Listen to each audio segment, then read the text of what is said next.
Yo, it's JSF. Hope y'all doing well.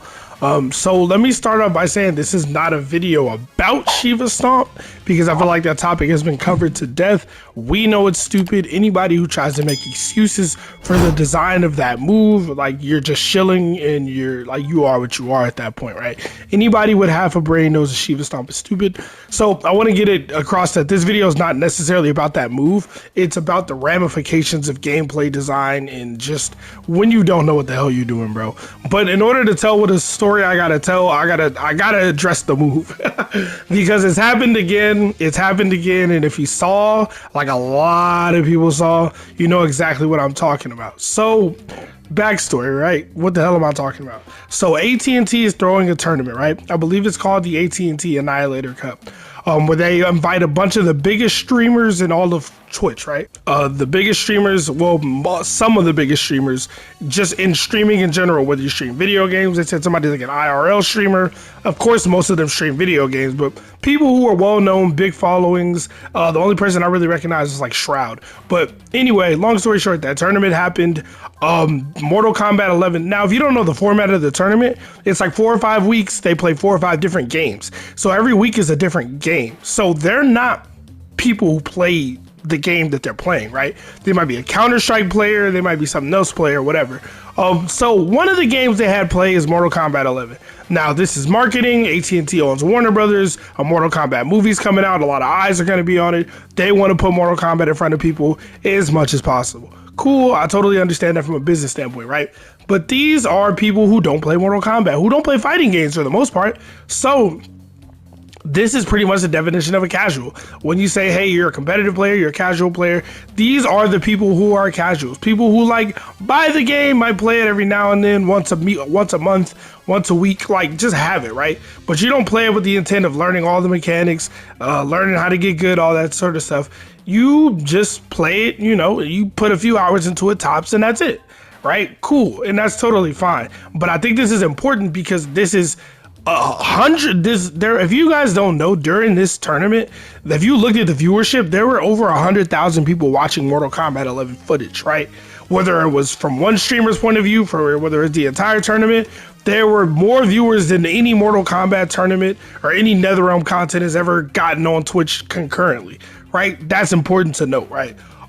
Basically, I'm long-winded at getting to the point, but basically, they're all streamers trying to learn how to play Mortal Kombat, right? So you got people talking to Mortal Kombat pro players or content creators, telling them, hey, try this, try that, try that. One person says, yo, pick Shiva.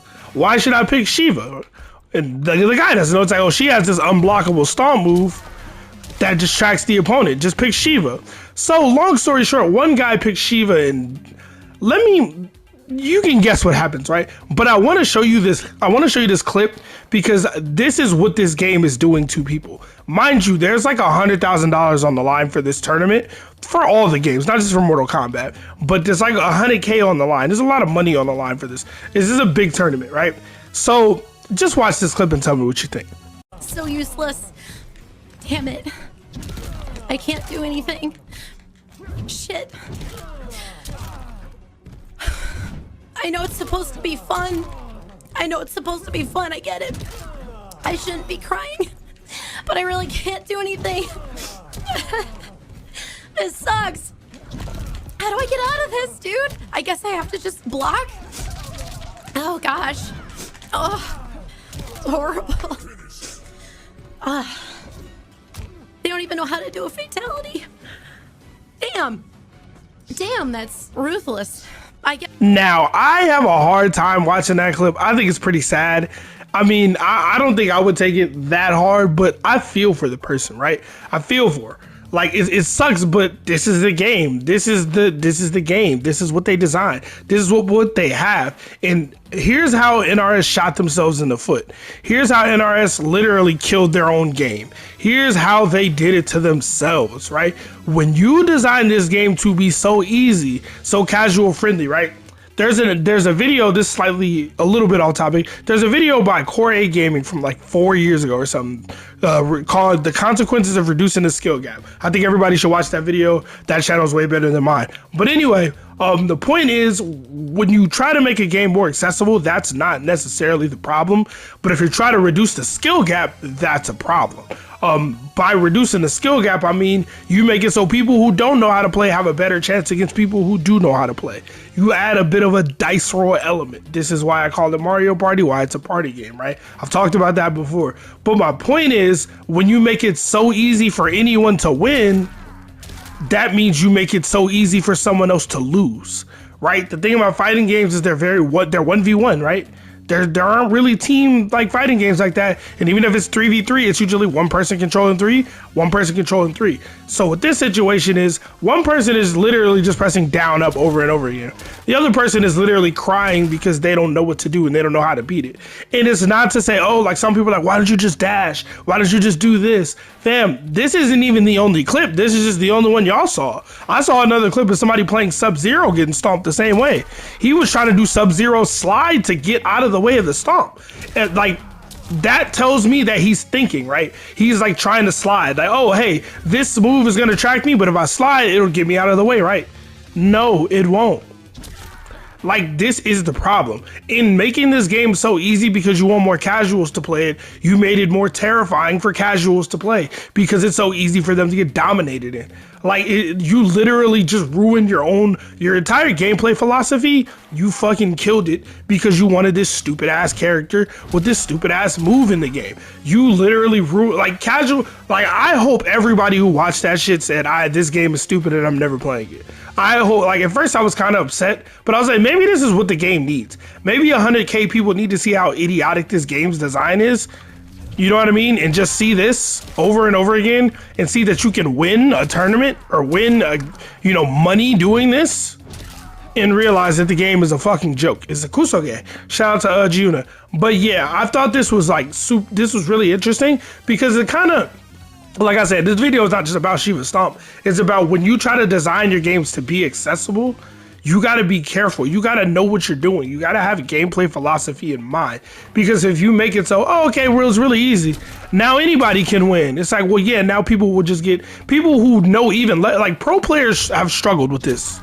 High level competitive tournament players have struggled with this in top 8 tournaments, right? Do you think somebody who's put maybe 5 hours into the game, 10 hours into the game isn't going to struggle with this? Are you kidding me?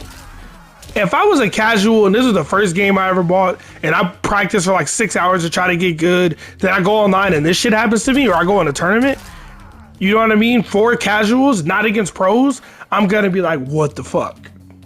I'm going to be pissed off. I'm going to be like, I'm wasting my time. I'm wasting my money. Like, this is not fun for anybody. You could argue that it's fun for the person winning, but I think that person is going to have fun winning regardless of how they win. So if you take away this and give them a different option to win, if they win, they're still happy. Like, don't try to please the person who only wants to win. Please the person who wants to have a good time. You can lose and have a good time, but losing like this, like I said before, you feel like you're getting robbed. You feel like you're getting cheated. You feel like there's nothing you can do. It's like you've been stripped of, like, you have a controller in your hands, but like your fingers don't work. It's like you've been stripped of like any ability to play.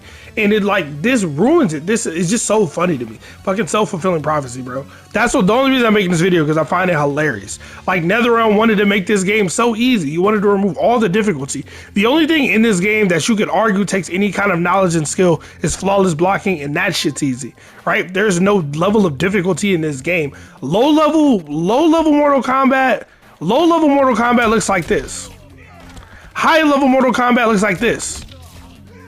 That's the problem with this game. And the thing is, it doesn't benefit the casuals. It doesn't, like, you just saw a casual or somebody who doesn't play this game, obviously, has only put an X amount of hours into it, not that many days or anything like that, literally crying because the shit is so fucking terrible, right? So anyway, I just wanted to talk about that. I thought that was like interesting.